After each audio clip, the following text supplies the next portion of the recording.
दूसरा प्रश्न, मैं तो विवाह में फंसकर नर्क भोग रहा हूं, आप विवाह से कैसे बच गए? यह भी बताएं कि क्या मेरे लिए अब भी बचने का कोई उपाय है? मैं अपना नाम नहीं लिख रहा हूं क्योंकि मेरी पत्नी भी यहीं मौजूद है, पर आप उत्तर जरूर देना। थोड़ा लिखा ज्यादा समझना।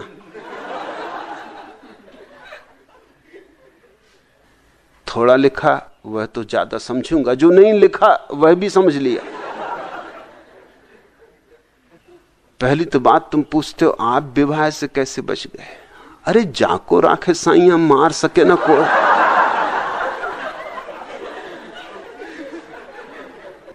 और तुम पूछ रहे हो मैं विवाह में फंस के नर्क भोग रहा हूं। नहीं, तुमको नर्क भोगना होगा इसलिए विवाह में फंसे होगे। उल्टी बातें ना करो, शीर्षासन ना करो। तुम दोष दे रहे हो विवाह को, जैसे कि विवाह ने तुम्हें कर लिया। अरे तुमने विवाह किया है, तुम ही घोड़े पे चढ़े होगे मोर मुकुट बांध के। देखते हो मुरारजी देसाई गधे तक पे चढ़ने को तैयार हैं, तुम घोड़े पे चढ़े होगे, दूल्हा राजा बने होगे। क्या मजा है, एक दिन के लिए राजा बना देते आदमी को, फिर जिंदगी भर का गुलाम, जोरू का गुलाम। और क्या गहरी तुम्हारी गुलामी का अपना नाम भी नहीं लिख रहे हो क्योंकि पत्नी यहीं मौजूद है। मैं समझा तुम्हारी तकलीफ। पति का अर्थ ही है जिसकी इति हो गई, जिसमें अब कुछ ना बचा। और पत्नी का मतलब है सदा रहे तनी तनी। वो बैठी होगी तुम्हारे बगल में और तनी तनी। और तुम ये मत समझना कि तुमने नाम नहीं लिखा है तो वो नहीं पहचानेगी। अरे जब तुम कम लिखा और मैं ज्यादा समझ रहा हूं तो तुम्हारी पत्नी तुम्हारा नाम न पहचान लेगी, नहीं लिखा पहचान लेगी। अभी भी हुद्दे मार रही होगी तुमको कि घर चलो, घर चल के दिखाऊंगी तुम्हें। मैंने सुना है एक जोड़ा मर के स्वर्ग के द्वार पर पहुंचा, और भी बहुत लोग मर के पहुंचे थे। रोज ही इतने लोग मरते हैं कि भीड़ लगी रहती है वहां। स्वर्ग के दरवाजे पर 2 तख्तियां लगी थी। एक तख्ती लगी थी कि जोरू के गुलाम यहां से प्रवेश करें, और जो अपनी जोरू के गुलाम नहीं है उनके लिए एक दूसरा दरवाजा था, वो यहां से प्रवेश करें। सारी भीड़ वहीं थी जोरू के गुलाम जहां तख्ती लगी थी। सिर्फ एक आदमी, एक दुबला पतला सा आदमी, शायद तुम ही रहे हो, डरा डरा सा उस दरवाजे पर खड़ा था, अकेले ही, जहां से उनके लिए प्रवेश था, जो जोरू के गुलाम नहीं। जो राजदूत पहरा दे रहा था, रहे होंगे हमारे संत महाराज जैसे। उसने आके उस आदमी को एक धक्का दिया होगा, तू यहां क्या कर रहा है? तू समझता तू जोरू का गुलाम नहीं? चल लग क्यू में, जहां बड़े बड़े पहलवान खड़े हैं। तू यहां क्या कर रहा है? उसने कहा मैं क्या करूं, मैं यहां से नहीं हट सकता। राजदूत ने, क्यों नहीं हट सकता, क्या तकलीफ है तुझे? उसने कहा मेरी पत्नी ने कहा कि तू यहीं खड़ा रह। भगवान भी मुझे हटाए तो मैं हटने वाला नहीं जब तक मेरी पत्नी ना कहेगी। उसने कहा तू इसी दरवाजे से प्रवेश कर, मैं इसी से प्रवेश करूंगा। मैं कभी उसकी आज्ञा के खिलाफ नहीं जा सकता। तुम कहते हो मैं विवाह में फंसकर नरक भोग रहा हूं। फंसे क्यों? नरक भोगना होगा इसलिए। और नरक भोग रहे हो क्योंकि भोगना चाहते हो। जरा गौर से अपने भीतर कारण खोजो, कारण दूसरे पर मत टालो। और तुम अकेले ही थोड़ी भोग रहे होगे नरक, तुम्हारी पत्नी भी भोग रही होगी। क्योंकि नारकी प्राणियों के साथ कोई स्वर्ग भोग सकता है। जब तुम नरक में हो तो तुम्हारी पत्नी क्या स्वर्ग में हो सकती? इतना फासला हो तो तुम निकल ही ना भागो। वो भी तुम्हारे बगल में बैठी, यहां भी बैठी, तो साथ ही साथ भोग रहे होगे, एक दूसरे का नरक बना रहे होगे। ये हो सकता है, नहीं तो किसी भी क्षण नरक के बाहर हुआ जा सकता है, कोई रोकने वाला नहीं। क्या बेचारी पत्नी की हैसियत हो सकती है? पत्नी से पति इतने डरे क्यों होते? डरने का कारण उनके ही भीतर होता है। कारण अपने भीतर खोजने की कोशिश करो और तुम तत्क्षण पहचान लोगे कि कहां अड़चन है। तुम पत्नी के सामने एक रूप प्रकट कर रहे हो अपना, जो तुम्हारा असली रूप नहीं।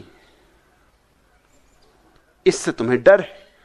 झूठ हमेशा डर लाता है, असत्य के साथ भय आएगा ही। सेठ चंदूलाल एक रात सपने में जोर से बोल गए, कमला, प्यारी कमला। और पत्नी का नाम है निर्मला। और पत्नियां तो नींद में भी सोती नहीं, ध्यान तो रखती हैं कि पति क्या सपना देख रहा है। सपने में पता नहीं कुछ गड़बड़ कर रहा हो। कमला, ये कमला कौन? उसने उसी वक्त हिलाया चंदूलाल को कि कौन है ये कमला, ये कलमुही कौन है? नींद में थे, एकदम घबरा भी गए कि अचानक कमला का मामला कहां से आ गया। उन्हें तो पता ही नहीं कि सपने में क्या बर्रा रहे थे। उसने कहा, मैं कुछ समझा नहीं, कि जरा मुझे हाथ मुंह तो धो लेने, तो बात क्या है, कौन कमला? उसने कहा, अभी तुमने नींद में 2 दफे कहा कमला कमला। तब तक उन्होंने अपना हिसाब बिठा लिया था। उन्होंने कहा, अरे वो कुछ भी नहीं, एक घोड़ी का नाम है, रेस कोर्स की एक घोड़ी का नाम कमला, उस पर मैंने दांव लगाया है, उसकी याद आ गई होगी। मगर यूं कोई पत्नी को धोखा तो दे नहीं सकता। दोपहर को जब सेठ चंदूलाल दुकान पे बैठे थे, पत्नी का फोन आया कि घर आ जाओ जल्दी, क्योंकि वो घोड़ी तुमसे मिलने आई। और ऐसी घोड़ी मैंने पहले नहीं देखी, बिल्कुल स्त्री जैसी मालूम होती। कहां तक बचोगे? जहां झूठ बोले, जहां असत्य किया, वहां भय आया। सत्य हो तो भय नहीं, सत्य अभय लाता है। तुम भयभीत हो अपनी पत्नी से इतने ज्यादा कि नाम नहीं लिख सकते। ये तो हद हो गई। अरे कच्छ केसरी, अचल गच्छाधिपति, जोरू के गुलाम सूरीश्वर महाराज, कुछ तो अपने को समादर दो, कुछ तो अपनी आत्म प्रतिष्ठा रखो।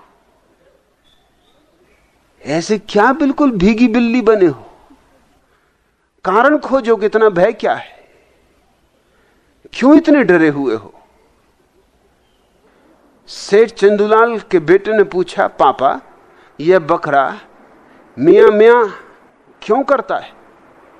चंदूलाल ने कहा, बेटा इसे कसाईयों ने पकड़ लिया है, 2-4 घड़ी का मेहमान है यह, इसको झटका देकर मारकर इसका मांस बाजार में बेचा जाएगा। बेटा बोला, बस इतनी सी बात के पीछे मियां मियां कर रहा है। अरे मैं तो समझा कि लोग इसका विवाह करने ले जा रहे हैं। चंदूलाल का बेटा देखता है अपने बाप की दुर्गति दिन रात, स्वभाव था उसने सोचा कि इसका भी विवाह हो रहा है, दिखता है जो हमारे बाप पे गुजर रही वो इस पे गुजर रही है। तुम्हारे बच्चे भी जानते हैं, एक घर में बच्चों में शांति रहे, सुव्यवस्था रहे, तो बच्चों की मां ने कहा कि सबको इकट्ठा करके कि सुनो, भारतीय परिवार, कोई 1.5 दर्जन बच्चे,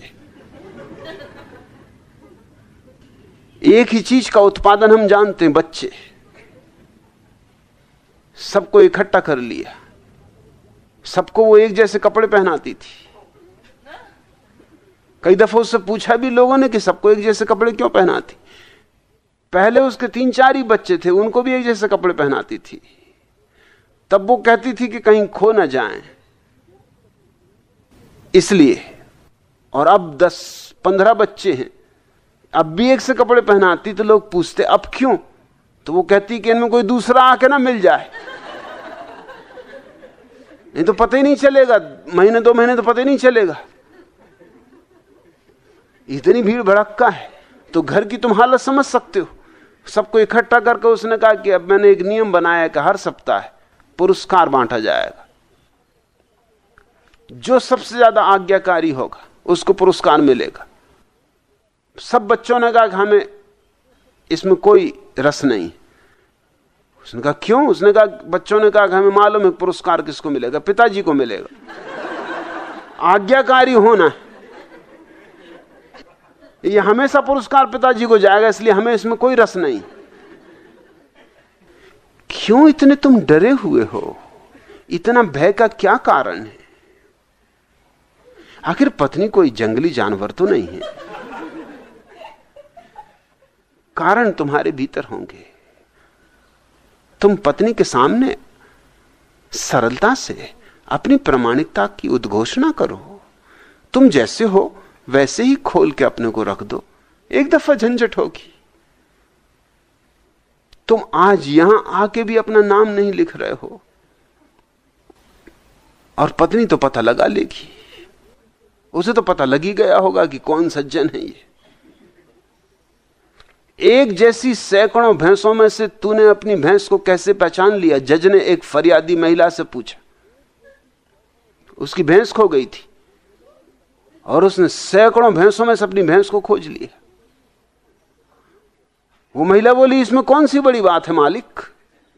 अरे आपकी कचहरी में सैकड़ों काले कोट पहने हुए वकील खड़े, भैंसों जैसे ही लगते, लेकिन मैं अपने वकील को फिर भी पहचान ही रही हूं या नहीं? इसी तरह अपनी भैंस को मैंने पहचान लिया। तुम्हारी पत्नी तुम्हें पहचानती होगी। अरे अपनी भैंस को कौन नहीं पहचानता? तुम नाम लिख ही देते तो कम से कम ईमानदारी शुरू तो होती। यहीं से ईमानदारी शुरू करो,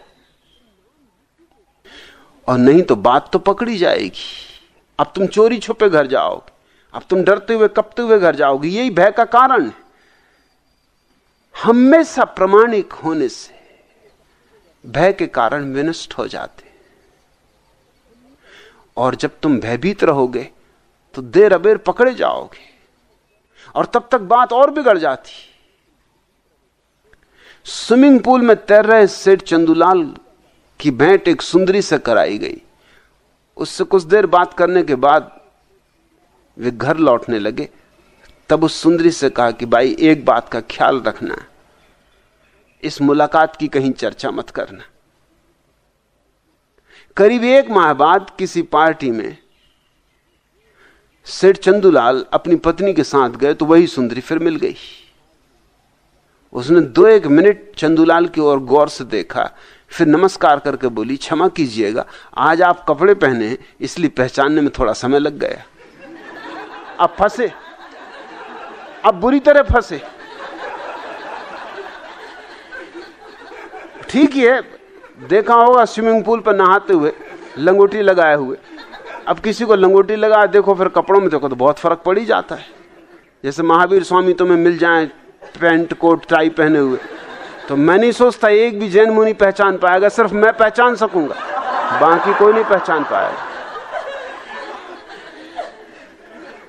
अब जिनको नंग धड़ंग देखा, अब उनको कैसे पहचानोगे पैंट कोट टाई पहने हुए? मगर फंस गए, अब बुरी तरह फंसे, अब बचाव भी ना रहा। अपने भय के कारण खोजो, पत्नी पे मत थोपो। पत्नी का क्या कसूर है? तुम डरते हो इसलिए डरवाती है। एक दफा अपने सब मुखौटे अलग कर दो। अरे बहुत होगा तो बेलन चलाएगी तो वैसे ही चलाती। एक दफा जो होना हो जाए, लेकिन एक दफा अपने सारे ताश के पत्ते सीधे करके रख दो। मगर एक बार निपटारा कर लो, कह दो कि मैं ऐसा आदमी हूं, ये मेरी स्थिति है, अंगीकार हो तो ठीक, ना अंगीकार हो तो ठीक। और मेरी अपनी समझ ये, लाखों स्त्रियों का अध्ययन करने के बाद मैं ये कह रहा हूं, मेरी अपनी समझ ये कि स्त्रियां अगर उनको धोखा ना दिया जाए तो पुरुषों से बहुत ज्यादा प्रेमपूर्ण है, मगर जो उन्हें धोखा दे रहा हो उसके प्रति उनकी कठोरता गहन हो जाती। स्त्रियां बदला ले रही सदियों का तुमसे। सदियों से आदमी ने स्त्रियों को इस तरह सताया है और कोई उपाय भी नहीं छोड़ा तुमने। सब द्वार दरवाजे बंद कर दिए, उनके लिए कोई स्वतंत्रता नहीं छोड़ी, उनके लिए जीवन का कोई आयाम नहीं छोड़ा। तुम उन्हें कहीं अकेला जाने ना दोगे, किसी से मिलने ना दोगे, किसी से मैत्री ना बनाने दोगे, उनके जीवन में किसी रुचि का विकास ना होने दोगे। उनको सब तरह से घर में बंद कर दिया है। अगर उनका क्रोध उबल आता हो और फिर तुम ही मिलते हो और तो कोई है भी नहीं, तो किस पे अपना क्रोध फेंके? तुम ही हो जिम्मेवार उनकी गुलामी के। उनको स्वतंत्रता दो। अपनी पत्नी को तुम वस्तु मत समझो, क्योंकि तुम जिस पत्नी को वस्तु समझोगे वो भी तुम्हें रास्ते पर लगाएगी, वो भी तुम्हें वस्तु बना के बताएगी। कोई भी व्यक्ति, चाहे स्त्री हो चाहे पुरुष, परतंत्र नहीं होना चाहता है, लेकिन पुरुषों ने स्त्रियों को तो परतंत्र बना लिया और खुद चाहते हैं कि स्वतंत्र बने रहें। यह असंभव, यह सौदा नहीं हो सकता। इसका दुष्परिणाम हुआ है। यहां मेरे आश्रम में तो कोई पुरुष सन्यासी किसी स्त्री से डरा हुआ नहीं है। कोई कारण नहीं है, कोई वजह नहीं है। चीजें साफ सुथरी हैं और चीजें साफ सुथरी होनी चाहिए। प्रामाणिक जीवन की यही तो शुरुआत है। तो किसी दिन शायद तुम परम सत्य को भी उपलब्ध हो सको। अगर तुम जीवन के इन छोटे छोटे मामलों में भी असत्य हो तो आशा ही छोड़ दो सत्य की। मुल्ला नसरुद्दीन से मैंने पूछा, नसरुद्दीन, क्या तुम्हारी और तुम्हारी पत्नी की राय कभी एक भी हुई? नसरुद्दीन ने कहा, केवल जीवन में एक बार। जब हमारे घर में आग लगी थी तब हम दोनों ने एक ही साथ आगे के दरवाजे से निकलने की सोची थी। पत्नी के साथ थोड़ी मैत्री बनाओ। लेकिन मैं नहीं देखता किसी पति की अपनी पत्नी से मैत्री हो कि वो अपने हृदय की बातें उससे कहता हो। पति पत्नी बातें करते ही नहीं। असल में पति बात ही करने में डरता है कि कहीं बात में से कोई और बात ना निकल आए। पत्नी को देखा एकदम अखबार पढ़ने लगता, वही अखबार जो 3 दफे दिन भर में पढ़ चुका है, फिर पढ़ने लगता है। जल्दी से रेडियो खोल लेता है, यह बातें भी करता है तो इधर उधर की करता है, जिसमें पत्नी को कोई रस नहीं, जिसमें उसको भी कुछ रस नहीं, सिर्फ समय काटने के लिए बातें करता है। सिर्फ ऐसी बातें करता है जिनमें कोई झगड़े का उपाय ना हो, और वही वही बातें फिर रोज करता है। पत्नी भी ऊब जाती उसकी बकवास सुन सुन के। मैत्री साधो। प्रेम तो दूर की बात है, कम से कम मैत्री तो साधो। और मैत्री सधे तो शायद कभी प्रेम भी सध जाए। कभी पत्नी के साथ बैठ के ताश खेलते हो, कभी पत्नी के साथ बैठ के शतरंज खेलते हो, कभी चौपड़ बिछाते हो, कभी पत्नी के साथ बैठ के गपशप करते हो। कोई संबंध नहीं तुम्हारा मैत्री का। पति और पत्नी के बीच मैत्री असंभव मालूम होती तो फिर दुश्मनी ही बच रहती। फिर बचा क्या? एक ही नाता बच रहा फिर, और वो दुश्मनी का। और तुम कहते हो स्त्री धन है। तुम ऐसी कहावतें बनाए हुए, जर जोरू जमीन, झगड़े के घर 3। तुमने जोरू को भी जमीन और जर के साथ जोड़ दिया। इस सारे अपमान का बदला किससे लिया जाए? तो ये विस्फोटक स्थिति है। सेठ चंदूलाल अपनी पत्नी से बोले, देख भाई, तू बात बात में लड़ा नहीं कर, घर में थोड़ी शांति रहने दे, कृपा कर। उनकी पत्नी गुलाबों ने बेलन उठा के कहा कि तुम्हें ये इल्जाम लगाते शर्म नहीं आती? मैं कहां लड़ती हूं, ऐसे गलत इल्जाम लगाए तो याद रखना, ऐसा मारूंगी कि नानी की याद आ जाएगी। पति और पत्नी के बीच एक तनाव है, और वो तनाव तुम झुठलाने की कोशिश करते हो, लीपापोती करते रहते हो, मगर उस तनाव को हल करने की कोशिश नहीं करते। तुम सरलता से स्वीकार करो कि पत्नी की भी अपनी स्वतंत्र आत्मा है, उसका अपना व्यक्तित्व है, अपनी निजता है, और तब वह भी तुम्हें मौका देगी स्वतंत्र होने का और निज होने का। और स्वतंत्रता के लिए सब कुछ निछावर किया जा सकता है। विवाह कुछ इतनी मूल्यवान चीज नहीं कि उसके लिए तुम्हें अपना जीवन निछावर करना पड़े। और एक बार पत्नी को यह समझ में आ जाए कि तुम स्वतंत्रता को इतना प्रेम करते हो कि अगर विवाह भी खत्म होता हो तो तुम फिक्र ना करोगे, लौट के ना सोचोगे, तो पत्नी पुनर्विचार करेगी पूरी स्थिति पर। लेकिन तुम डरे रहे तो डराए जाओगे।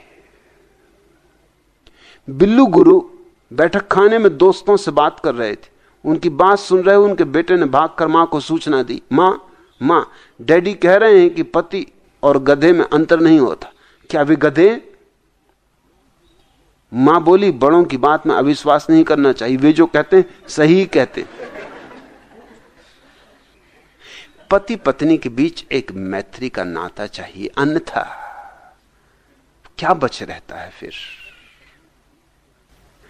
पत्नी नौकर हो गई तुम्हारी, खाना बनाए, बच्चों को पाले, दिन भर घर साफ करे, तुम्हारे कपड़े धोए, और फिर उसका शरीर है तुम्हारे लिए, उसका तुम रात उपयोग करो, और बदले में तुम क्या दे रहे हो? तुमने कभी पत्नी बर्तन मल रही हो उसके साथ हाथ बटाया बर्तन मलने में? वो घर साफ कर रही हो तो तुमने कभी कहा कि तू बैठ आराम कर ले, मैं फुर्सत में बैठा हूं, मैं घर साफ किए देता हूं? तुम थोड़ी मैत्री बनाना शुरू करो तो ये भय अपने से विसर्जित हो जाए, और तुम पत्नी को सम्मान दो तो ही सम्मान पा सकते हो। सम्मान के उत्तर में ही सम्मान मिलता है। तुम अपमान कर रहे हो तो अपमान ही पाओगे।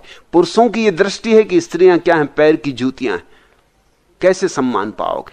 और साधारण लोगों की नहीं, तुम्हारे बाबा तुलसीदास जैसे लोगों तक की भी यही बुद्धि है। ढोल गमार शूद्र पशु नारी, सबको ढोल गमार में गिन दिया, पशुओं में गिन दिया, शूद्रों में गिन दिया स्त्रियों को। और कभी बाबा तुलसीदास ने यह भी न सोचा कि उनकी स्त्री के कारण ही उनके जीवन में राम का पदार्पण हुआ।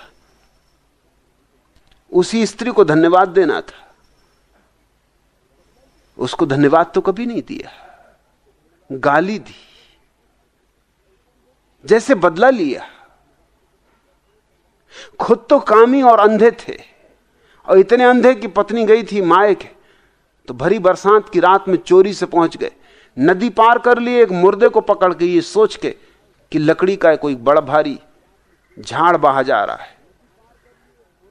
ऐसे अंधे रहे होंगे, वासना सदा अंधी होती। फिर घर के पीछे से गए, बाहर से तो जाने का उपाय न था।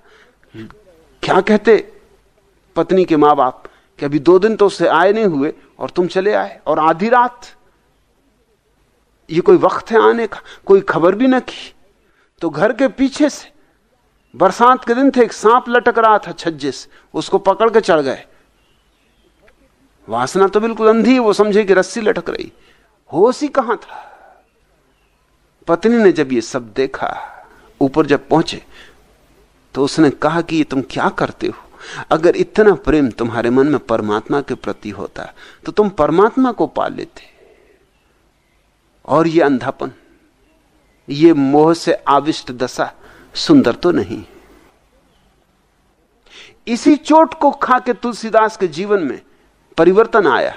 धन्यवाद देना था, रामचरितमानस को इसी स्त्री को समर्पित करना था, मगर समर्पण की तो बात दूर, स्त्रियों की गिनती शूद्रों में, ढोल में, गमारों में। और ढोल को क्यों जोड़ दिया इसमें? इसलिए जोड़ दिया कि ढोल को मारो तो ही बजता है। ये सब ताड़न के अधिकारी, इनका एक ही अधिकार है कि इनको सताओ तो ही, जैसे ढोल बजता है मारने से, ऐसे ही स्त्री के जीवन में तुम्हारे प्रति आदर होगा। अगर सताओगे तो सम्मान होगा। यह तो बिल्कुल ही मूढ़तापूर्ण बात है। स्त्री को सम्मान दो, आदर दो। तुमने बहुत अपमान किया है, तुमने ही नहीं, तुम्हारे तथाकथित महात्माओं ने बहुत अपमान किया है। स्त्री को नरक का द्वार कहा है। स्त्री की जितनी गर्हित आलोचना हो सकती है की है। स्वभावता ये सब स्त्री के भीतर इकट्ठा हो गया है। ये उस जगह आ गया है जहां विस्फोट होता है। और अगर हमें एक बेहतर मनुष्य जाति को जन्म देना हो तो इस कूड़े कचरे को साफ कर देना चाहिए। स्त्री को सम्मान दो, वो तुम्हारी कोई गुलाम नहीं है। अगर तुमने उसे गुलाम बनाया तो वो तुम्हें गुलाम बना के रहेगी, और तुमने अगर उसे भी स्वतंत्रता दी तो तुम्हें भी स्वतंत्रता मिल सकती है। लेकिन अच्छा हुआ यहां आ गए, शायद कुछ हो जाए। मेरी बातों को धैर्यपूर्वक समझने की कोशिश करना, और पहला काम तो यह करना, जाके पत्नी को कह देना कि मैंने ही प्रश्न पूछा था। इसी से शुरुआत होगी। साफ उससे कह देना कि मैंने ही प्रश्न पूछा था और ये मेरी ही भ्रांतियां और मेरे ही भय आधारभूत है। अपने हृदय को खोल के रख देना निष्कपट। जब भी आ गए भला, देर से आए तो भी भला, सुबह का भूला सांझ भी घर आ जाए तो भी भूला नहीं कहता। देर लगी आने में तुमको, देर लगी आने में तुमको, शुक्र है फिर भी आए तो। देर लगी आने में तुमको, शुक्र है फिर भी आए तो। आस ने दिल का साथ न छोड़ा, आस ने दिल का साथ न छोड़ा, वैसे हम घबराए तो। आस ने दिल का साथ न छोड़ा, वैसे हम घबराए तो। देर लगी आने में तुमको। सफक धनक महताब घटाएं, सफक धनक महताब घटाएं, तारे नभ में बिजली फूल। इस दामन में क्या क्या कुछ है, दामन हाथ में आए तो।